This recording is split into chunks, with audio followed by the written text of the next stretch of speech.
What's up, everybody? Welcome. It's week 7 Gazette Prep Spotlight. Hard to believe. It's sports editor Eric Schmold here with reporter John Barry, and we're here at beautiful Cougar Field where some of the future Clinton Cougars getting ready for a freshman game. Yeah. And this is football weather. This is more like it. Fall is here, and let's get on to week 7. And I would say football season doesn't really start till you have that upset week. So we're here to talk upset specials this week, because we saw a couple of them last week. Let's just a general recipe. What's the number one ingredient you see in high school football that maybe a team has to achieve if they're going to pull off a big upset?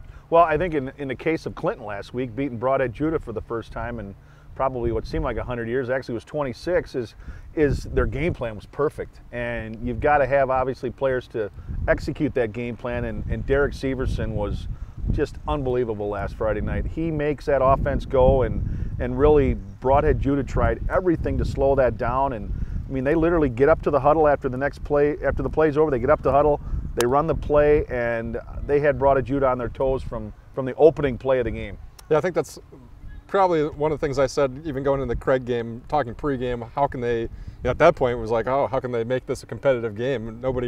I couldn't find anybody at Monterey Stadium that even thought they had a chance to really win.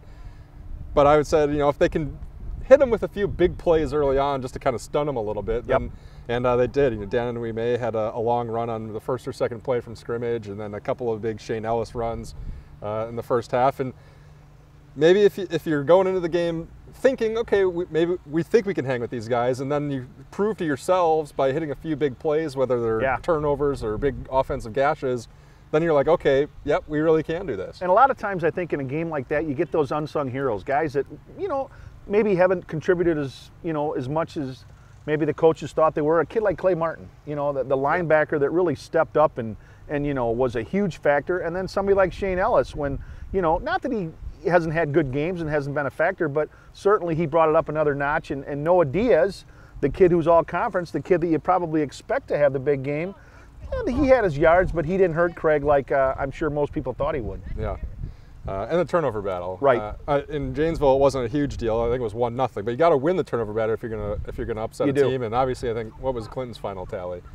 Clinton had two recovered fumbles and 2 interceptions that they got. So yeah, 4-0, and really a huge win for not only Clinton, but for this town, and even Coach Spiewak, who we just talked about. They got into town last Friday. The fire trucks are waiting, and let's face it. This program hasn't had a lot of signature wins, but that certainly was one of them. And moving forward, Jeff talked about the underclassmen and the kids coming up have some talent. So maybe Clinton's finally turned the corner, and what a better way to do it than beating a team you hadn't beaten since 1987. Well, then how about this now? We can transition into week 7. Right.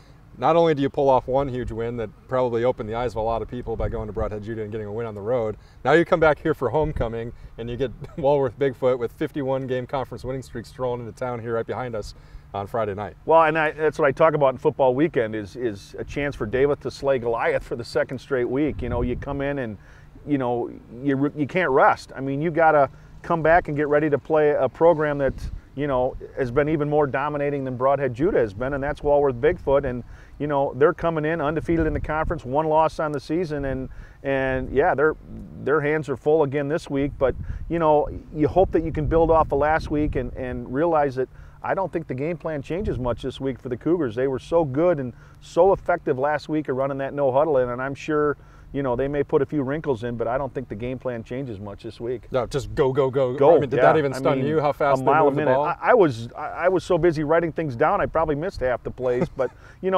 again, it's a credit to knowing what's coming, but not being able to stop it, and that's where you credit Clinton. I mean, Coach B.J. Bachab said, we game planned for this. We knew it was coming.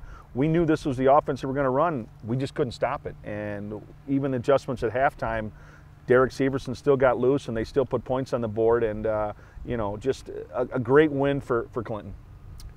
Bigfoot, we talked a little bit about him, but I mean, you're obviously doing something right if you've extended that streak to 51 games, and I'm not sure if we expected them to get there.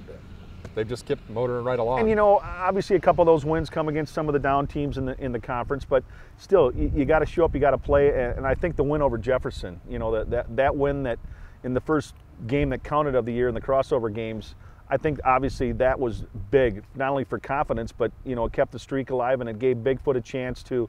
Then they played a couple of teams, a couple of programs that were down, and now they're back at it with obviously an improved and very viable opponent in Week 7, and that's Clinton. You got the Chiefs, huh? I like the Chiefs, but again, I liked Broadhead last week, and I'm sure the week before I liked somebody else that lost. So, take whoever I pick and take the opposite team, and your chances are probably pretty good. I will. I'm taking Clinton. You're taking the Cougars. I'm going to get over here. We're going to catch a game here Friday night, and I'm going to see what this team's all about. I want to see how fast that thing moves. Other big games, obviously Big 8 playing on Thursday, so don't head down to Monterey Stadium Friday. You won't see anything night, there. Yep. So get there Thursday night. Craig hosted Madison Memorial. Memorial 2-4. There are only 2 wins against a combined 0-12 East and Memorial or Beloit. So the Cougars again, we should be able to stay on the right path. But again, after last week and the win over Sun Prairie, when I don't think either one of us thought they were going to win, you just don't know, and that's why they play. I think the interesting part going into this week is the Southern Lakes. They're the only conference in the area without a team that's qualified for the postseason yet. Wilmot's got a chance on Friday night with a win, but kind of surprising at this point in the season. It just tells you the parity in that conference that nobody is qualified for the playoffs yet. Yeah, nobody's stepped to the front. It seems like every week we talk about Parker having to go against a team that just maybe got stunned by Craig, and they get to go to Sun Prairie.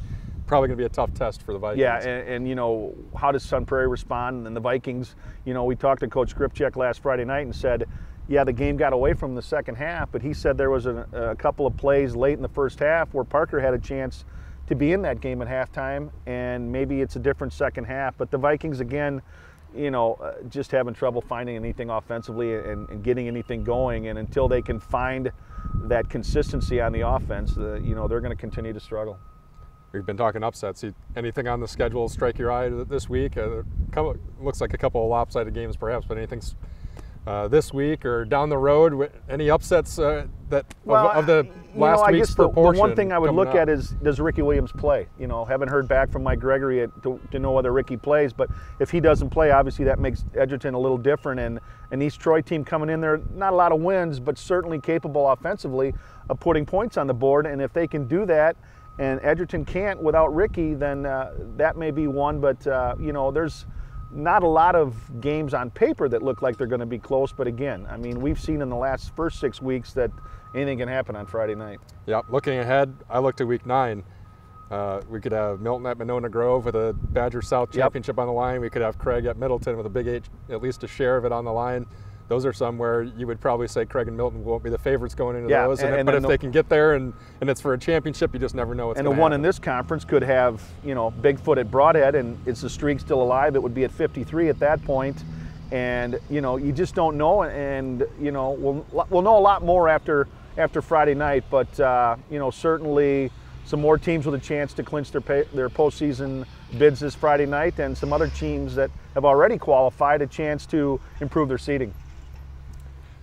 That'll do it from here in Clinton. Hopefully we haven't upset you too much, because all we've been talking about is upsets, but it should be another strong week. It should be another great week. And don't be upset with this guy here. Remember, Thursday night, if you want to see Big 8 football, that's the night to see it. They're not playing on Friday, but still a lot of great games in the area on Friday and Saturday, or on Thursday and Friday, and Warhawks open the season, WIAC on Saturday at home against the Cross. So plenty of action in the area the next few days. Happy fall, everybody. See you next week.